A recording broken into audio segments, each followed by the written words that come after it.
Hello everyone, welcome to Lisa's Stamp Studio. My name is Lisa Curcio. Today is Monday, August 16th, 2021, and this is a YouTube live streaming event. Whether this is your first time joining me here on my channel or you're returning, I'd like to welcome you. Thank you so much for coming by to watch. Oh, I've got a fun card for you tonight. Not only is it going to fit in an envelope, which I'm going to prove to you, it is a 3D card and it's a fun fold. It is a Halloween Teepee fun fold card. Super quick and super easy. But make sure you hang with me because I have 3 other cards to share with you, one of which is a live stream bonus.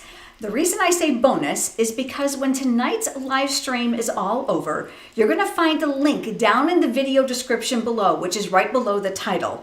That will lead you over to the pictures, the cutting dimensions, and all the supplies that I've used for tonight's project. So you don't have to worry about writing it all down while you're watching me during this live stream. So make sure you head over there and get it. Again, it's going to be after the live stream is over. The other thing I would like to do is just take a moment to introduce you to Gina Curcio Hawley. You'll see Gina's name here in blue. There's a small little wrench next to her name. She is my YouTube moderator and she's also my daughter. She holds the position of the Sales and Marketing Director here at Lisa Stamp Studio, and she has been stamping for the entire 23 years that I have. So she is more than versed in answering your questions, and she's also here to help interact with you because, quite frankly, there's no way to keep up with your comments and stamp at the same time, which is what you came here to do. So Gina's going to be able to provide you with links as well. Now, if you're here watching the replay, you can view those links off to the side if you're on a desktop computer so that you can glance very quickly at them. Otherwise, you can have it over to my website at lisastampstudio.com where you can find just about everything you need to know over there. Please leave comments and chat because I come back and I read every single one. We don't let one go by. All your feedback is super important. When tonight's live stream is over, do me a favor.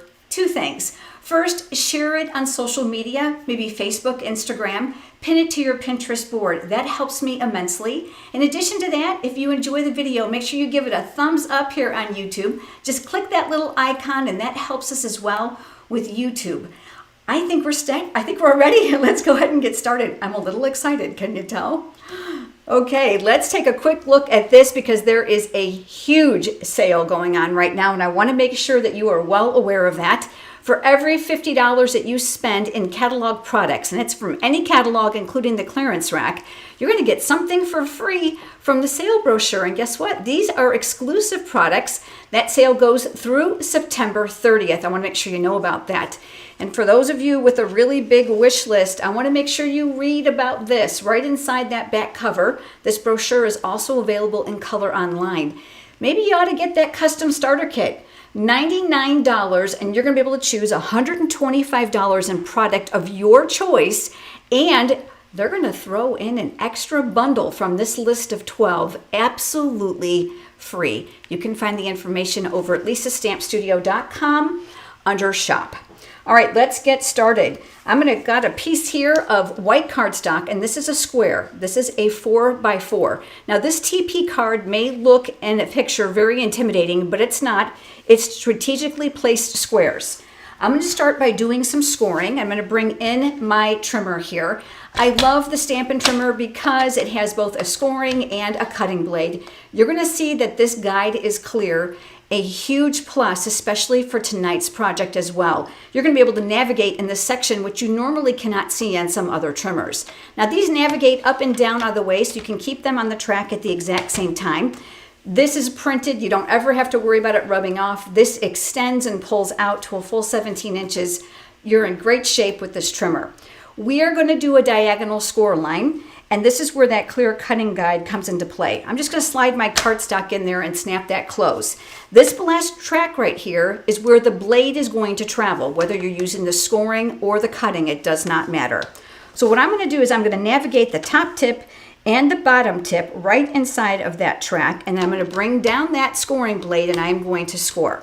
You're going to need 3 of these, and in order to save time, I did the other 2 ahead of time for you. I think that's pretty simple. I didn't think you need to watch me do it 3 times. Now let me go ahead and set that off to the side because we're not going to need that again. What we're going to do next is we're going to take our bone folder, and you know that I'm a huge advocate of that whenever we have fun folds. and score lines. That's going to help reinforce those really good. Did you see how excited I got? I almost scored that in the wrong place, didn't I? And we're going to go over all 3 of those pieces here. And then we are going to start attaching them. So let's go ahead and let's bring in the silicone craft sheet first. I absolutely love this product simply because I find that it's going to keep all the adhesive off my work surface. So liquid glue, hot glue, and adhesive will not stick to this, which is going to make it fantastic for you to use. We are going to take the first one and we are going to open it up so that it's on the diagonal. So it's like a diamond. So you've got your score line down the center and we've got a point here and a point here. Now my silicone craft sheet is not only handy for glue and adhesive, but you can actually see through this. And this is where my grid paper comes into play. Do you see the dark line that's through here? That's going to help me make sure that I've got this nice and straight, or as straight as possible. Let's take one of these now, and what we're looking to do is we're looking to create a peak here at the top for the teepee. So this one is actually going to get adhered here. So I'm doing my best to align this top point with the top point underneath, and you're going to see that it falls a little bit short, and this is where my pencil comes into play. Now, if you've watched my videos before, you know that I am a big fan of my craft room favorites. And if you're not familiar with what my craft room favorites are, these are products that I use here in the studio that I have absolutely fallen in love with that are not part of the Stampin' Up! Artillery, which I love even more. But they help aid me in my crafting, and I love this Bic pencil. Not only is the lead super soft, but the eraser is slick, so it's going to work like a charm. So if you're going to do some marking, and you're going to do a lot of that, I suggest you go grab some of these pencils. They're even great for stocking stuffers this time of year for your crafting friends. So I'm going to go ahead and lay just a little bit of a line here so I have an idea of where that adhesive is going to go.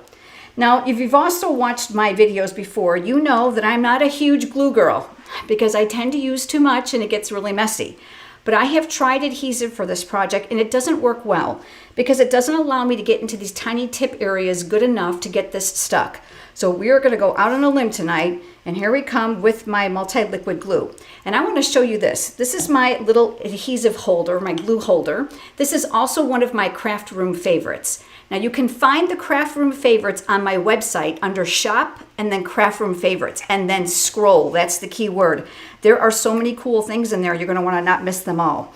I like to get my glue started so that I have it running correctly, and I never start it on the edge. Boy, have I learned the hard way. I start it here to make sure I've got a thin little edge going, and I'm staying within that pencil line, and I'm working closely to the edge, but not too close.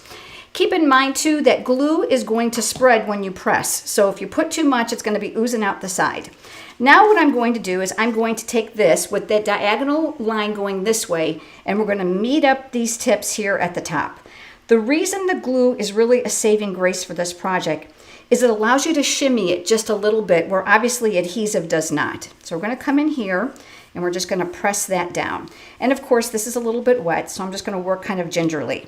We're going to do the exact same thing now on this side, but again, that diagonal has to go this way so we have that peak here for that TP fun fold. So once again, I'm going to take this and I'm going to line this up because I don't care how proficient we are in paper crafting. Look at, we can be like a 32nd of an inch off here, right? So I like to mark each panel individually to make sure that I don't make a mistake. And again, I'll get that glue started here, and then we're going to make a thin line here along the outside, not too close, just to make sure that those stay good and stuck. And then I'm going to place this here towards the center. This time, I want to make sure that I'm getting close. I don't want to cover that seam entirely. I've learned a little trick about this fun fold card. If you cover that center crease really, really good, it makes it a little bit harder to hold, to kind of fold together. So I'm just going to press that down in place. And now we've got our panels together. Now I know you're probably looking at this thinking, there's no way that's all there is to it. But the answer is yes, that's really all there's to it. Now I have got some really great tips for you on how to decorate these sections.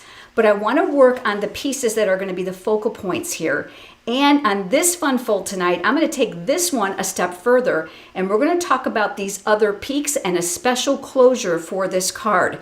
I wanted it to be able to fold flat for mailing, which I will share with you. Now remember, I have 3 other samples to share with you tonight, 2 of which are in my project sheet. One is exclusive to this live stream. So I'm gonna go ahead and push that off to the side. I'm gonna bring my paper trimmer back in while that dries. And this time I'm gonna bring in a piece of Designer Series paper. Now this specific card I'm doing right now has a Halloween theme. However, my other ones don't. So make sure you hang with me. And please keep in mind that this fun fold can be from whatever you want. Now again, all the cutting dimensions are in that project sheet. But this is 3/4 of an inch, 3 3/4 by 3 3/4. And this time we are also going to cut it on the diagonal. I will tell you that if you have a patterned paper like this one, where it's going in a direction, you're going to want to be very cognizant of which way you cut this on the diagonal, which is one reason why I'm going to show it to you both ways. So I'm going to go ahead and I'm going to go upper left to the bottom right. I'm going to close that door and I'm looking to line up those peaks just like we did with the cardstock. And instead of scoring this time, we are going to cut. Now I wasn't too worried that this was going to be a little on the kitty corner because those are little houses for my Halloween card. Now this piece I'm going to set aside. I can use that for another card later on. But I also have another piece that I'm going to be using. Now this Designer Series paper is stinking cute, isn't it? And that's exactly what it's called. It's called Cute Halloween. It is in a 6x6 packet. It's very, very abundant. And you're going to find that in the new mini catalog. Again, all the products I'm using, except for those I mentioned in the craft room favorites, are going to be over on my website at lisastampstudio.com. We're doing the exact same thing here, so that we've got 2 other pieces. Now you're going to notice that this black paper is very, very plain, so it doesn't matter which direction the diagonal is cut in, obviously left to right or right to left, because there's no pattern to it. So let's go ahead and set those off to the side for just a moment. And the next thing I'm going to do is I'm going to bring in possibly another piece. Let's take a quick look at my card here. And I'm going to do a little bit of stamping on here. Now let's go back to here so you have an idea of where these pieces are going to go. Either one of these can be your front facing panel. There's no right or wrong to this. As a matter of fact, this is going to work very good to your advantage because if you've cut it in the wrong direction, you can use one panel versus the other. I hope that makes sense. So what I'm going to do is I'm going to start by placing my house pattern on this side. And again, I am going to use liquid glue because you want to get inside those points. Isn't that paper adorable? But the best part about this paper is the bundle that goes with it. So there's a stamp set with a coordinating punch that punches out the cutest images. I'm going to be sharing that with you in just a moment. And of course, we've got glue on there. So let's take that Take Your Pick tool, which doesn't want to come off of my silicone craft sheet. That figures. And let's go ahead and put that right down here. We are looking to leave a small margin all the way around. And again, you've got a little bit of wiggle room. This is thick, basic white cardstock. I found that worked better for the base. Now the colored cardstocks are a little bit stronger, so feel free to use those if you prefer that instead. Now here on this back panel, we can add one of our black panels here, and we're going to use another one either here or here because one of those is going to be the inside and the back side of the card. It's going to make more sense in a minute. But I thought these were kind of plain, so let me share something with you. I'm going to go ahead and I'm going to place these here, and I am going to mimic where they're going to be placed. So I'm going to assume one of them is going to go here, and one of them is going to go here. So I've got my triangles kind of going in the right direction. Does that make sense? And then what we're going to do is we're going to do a little bit of stamping with Versamark ink. Now, if you're already a paper crafter, you're probably very proficiently know about Versamark because it's a watermark ink that's used primarily for heat embossing. But in my case, I love to use it for the watermark effect, which is tone on tone, and that's what I'm going to do here.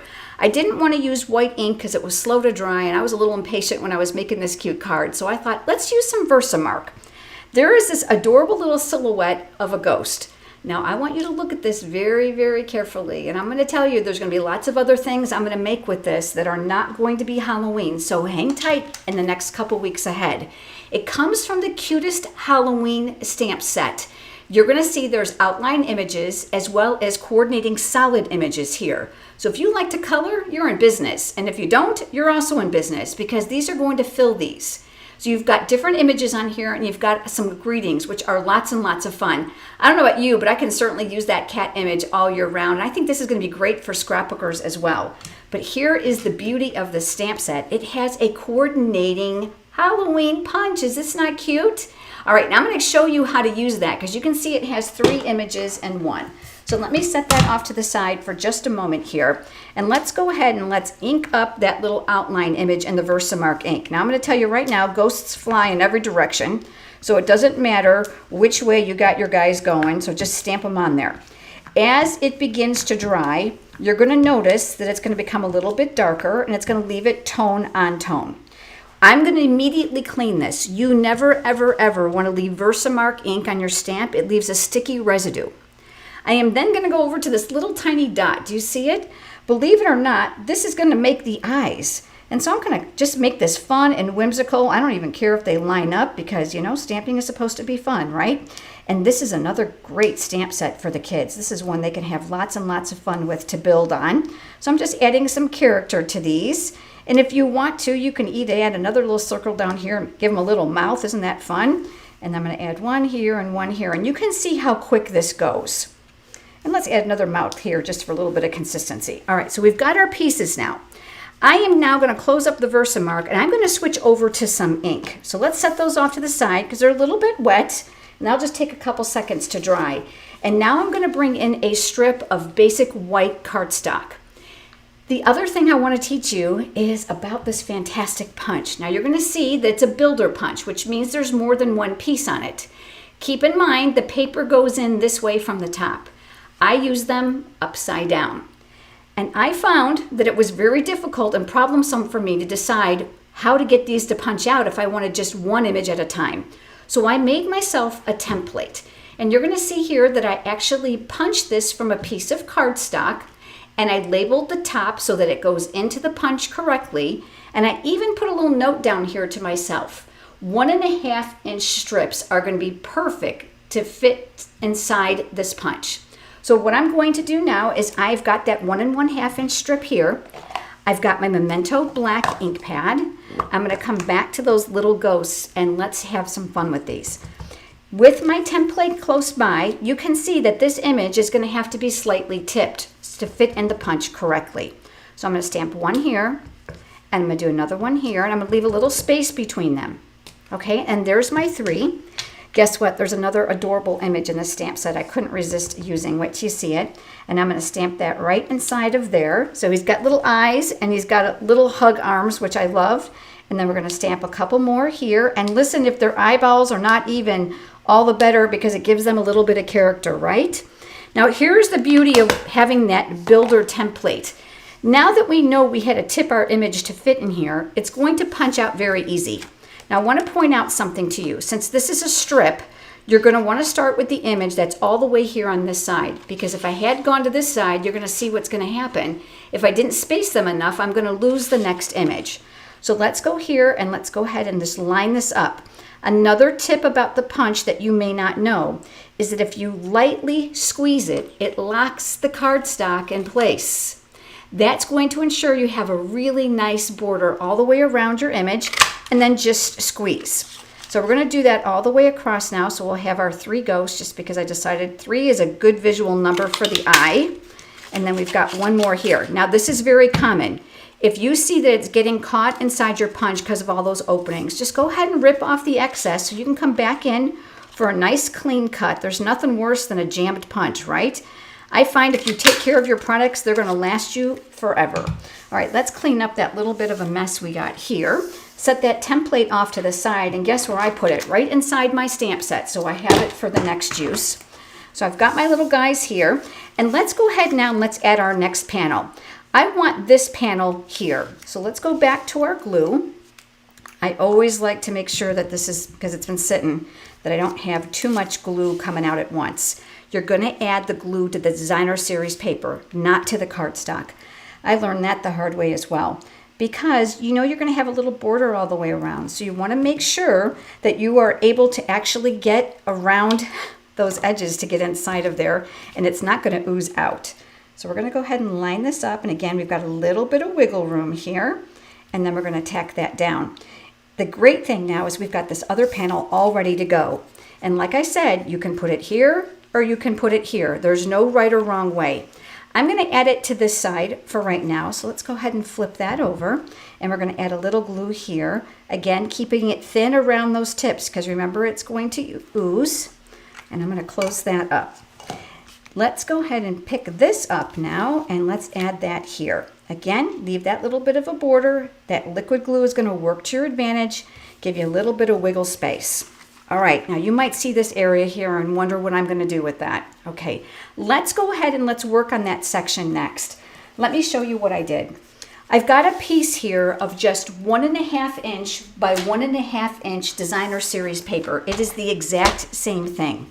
These dimensions are all part of your project sheet, so you don't have to worry about trying to remember all of them. And we're going to slice that one on the diagonal as well. This is a great way for you to use up those small scraps for these little tiny areas. Let's go ahead and do the exact same thing here. Let's work double time now. And I'm going to go ahead and open this up. I'm going to add a little dot there to make sure that it's nice and thin. And we're going to work here and we're going to work here. And you can see this is just a matter of pieces. Now, the other thing about the cards I'm going to share with you tonight that are not Halloween themed is they don't have necessarily the exact same layout. So you're going to be able to see variations of how you can do these panels. So I'm going to place one of those here. And again, we got a little bit of wiggle room there. I'm going to need that to my advantage. And then I'm going to take this next one. Does anybody else besides me hate glue all over their fingers? I usually keep, believe it or not, a little bit of an alcohol prep pad next to me because I find that cleans my fingers off really, really quickly. And that makes my work surface nice and clean. I don't get it all over my card. So there we go. We've got that base. Now, let me show you how this is going to go. This obviously is going to be our blank panel, and there's going to be use for that in a minute. This is going to come together like this. Now I can see right now that I put this panel very, very close to the crease. So watch what we're going to do. Let's fold this and let's come back over this with our bone folder. We are going to compensate for that. I want to make sure that this is going to close, which it's going to. This area right here, see how I'm using that grid paper once again? Let's go ahead and line that up because this is where I decided to add a greeting. You're going to want to do it on the diagonal because remember, this is going to be a 3D Teepee card. I'm switching over to the pumpkin pie ink because I just love those Halloween colors together. From that same stamp set, I pulled out, you put a smile on my face. So with this right down the center, straight, I am going to stamp that greeting here. And of course, you can use any color that you'd like. Let's go ahead and close that up. And then what we're going to do now is we are going to put this card together. Now here's where my clever closure is going to come into play. If you want, you can add one more panel of designer paper here, which is what I decided to do. Now, I don't play much in the fact that I don't guess well. So what I like to do, if I am not sure where it's going to go, I'm going to go back to that handy dandy pencil and I'm going to use that to my advantage. I'm going to make myself a little tiny line here. I like to teach you all the little tricks that I've learned along the way to make it easier for you to duplicate the project. So let's go ahead and just add a little tiny bit here. And then we're going to add that to that card. And those other samples are actually, one's going to be a birthday card and one is actually going to be one of those free celebration products. And again, just because I'm chatting and I want to make sure I've got this going the right way, you can see this is going to go here. So I'm going to line that up. I'm going to leave a little bit of a margin all the way around and we're going to press that in place.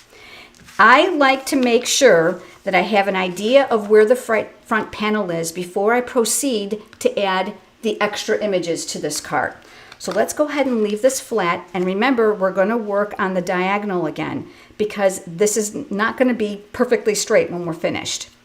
I did do the greeting ahead of time because I wanted to make sure that we had time to walk through all the steps of this card and show you all the others. I used Versamark ink again, which was this ink I shared with you just a few minutes. And this is the heat embossing method of it. So this is where it was just the watermark. I added white embossing powder and I heat set that. Now I did do that before you joined me just to add a little bit of time saving to the video. I have an entire video on Heat Embossing 101. You can go check that out. That'll teach you all about heat embossing if you don't already know how. Those are dimensionals. I love that little puffy 3D look that this is going to help create to my card. If you find this challenging, because you know it kind of plays with our mind a little bit, close it up. Do you see how I've lined up the point here and the opening here? That's going to help give you an idea. Move this down to where you want it, and you're going to tack that down in place. Now that you have that situated, you have a better idea of where those other images are going to go. Let's take this one little ghost here and with the hands, and let's put him off to the side.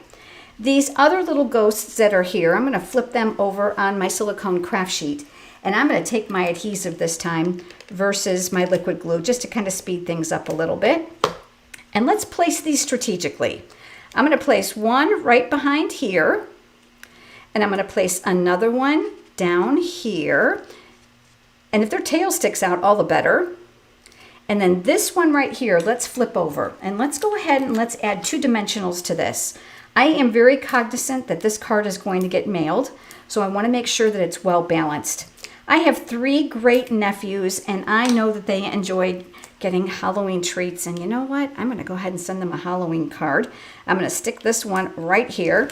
And we're going to do a little embellishing on this as well. And I want to show you a product that corresponds with all of this. But let's talk about the closure. I've been so excited to share this part with you.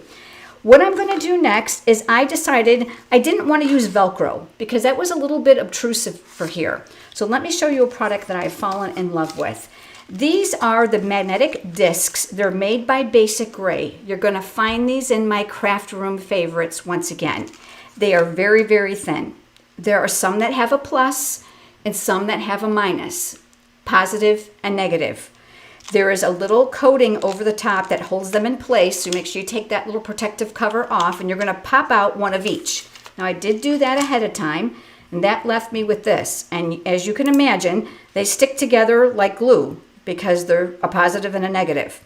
Make sure that you've got the positive and negative side showing, and watch what we're going to do. I am going to take my Take Your Pick tool, and I'm going to remove that paper backing on this side, which is going to reveal the sticky side. We are going to close this to get an idea of positioning. We are going to place this right here on the point.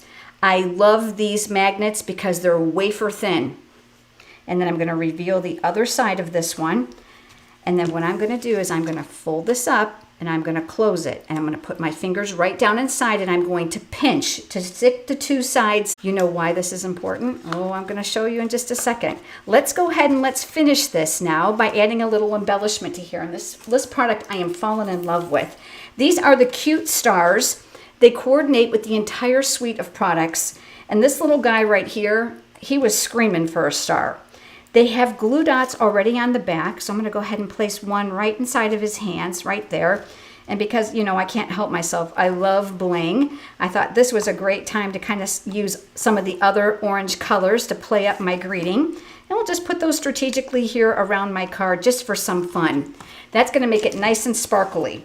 Now watch. Here is the envelope that I created. This is a regular A2 envelope. It does not matter if you put the magnet on with the plus or the minus first. I saw Helen's question. I wanted to make sure I answered that. That was a good one. You're going to open this up. You're going to lay it flat. It's going to fit perfectly inside your envelope. Look at.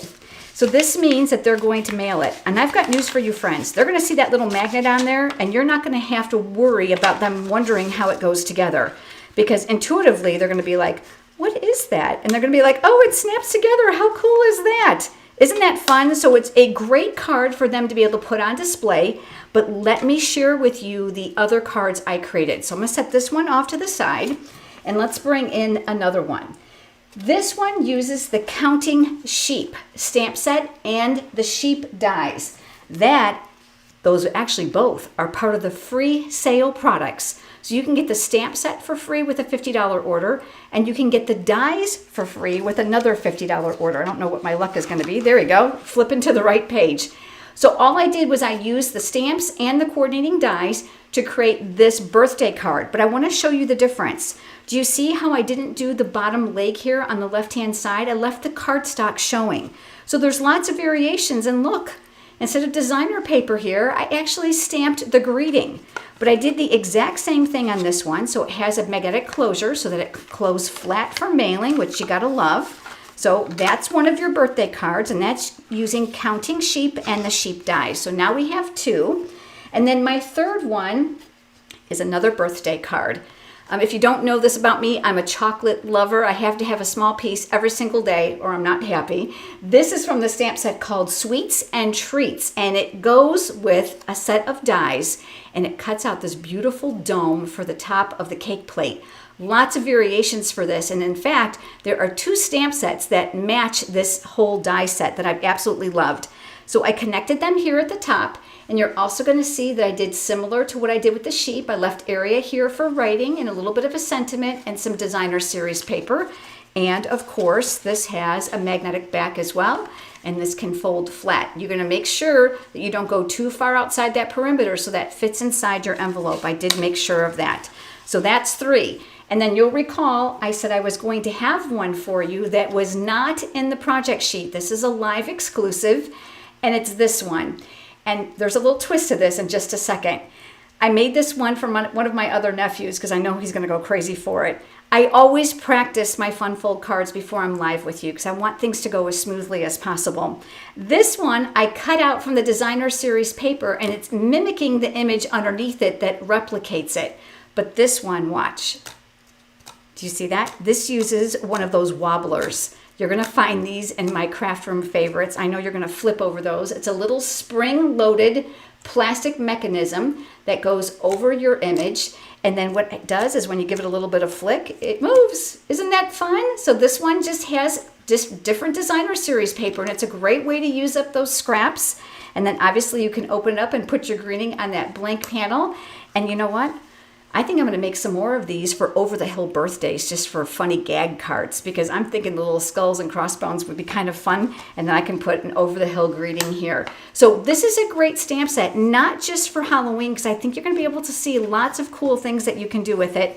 This is a hard card to display here from the top because they're on an angle, but I would absolutely love to know which one of today's cards is your favorite. Do me a favor right now and leave a comment below.